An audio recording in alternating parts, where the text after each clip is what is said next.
It all started when my best friend gave me a challenge. Spend 30 days on a remote island with no electricity, no food, and no help.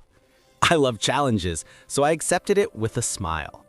My wife decided to join me, and together we took a small boat to a beautiful but wild island covered in green forests and tall palm trees. When we arrived, we realized we were completely alone. No people, no houses, only nature. Our first mission was to find a safe place to stay. After hours of walking through thick trees, we finally found a small clearing beside a lake. There we built a tiny shelter using wood, leaves, and vines. At night, we lay on a bed made of soft grass, staring at the stars.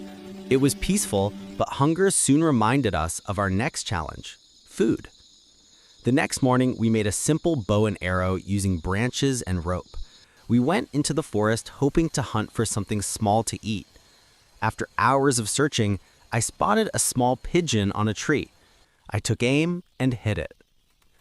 But as we walked back, something unexpected happened. We heard tiny chirping sounds coming from nearby bushes.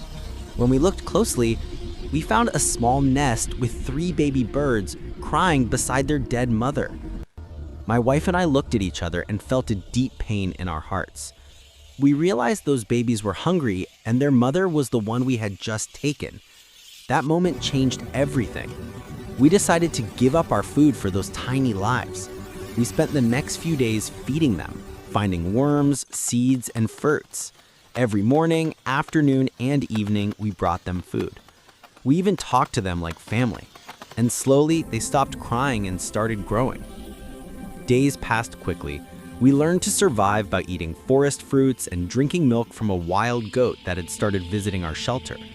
The animals in the forest began trusting us. Monkeys brought fruits, deer walked near us, and even birds perched on our roof. It felt like nature had accepted us as part of its family. On the 30th day, when our challenge was about to end, we stood by the beach, ready to leave. The young birds we raised were now strong enough to fly. They circled above us as if saying goodbye. We looked back at the island, and for the first time, we didn't want to leave.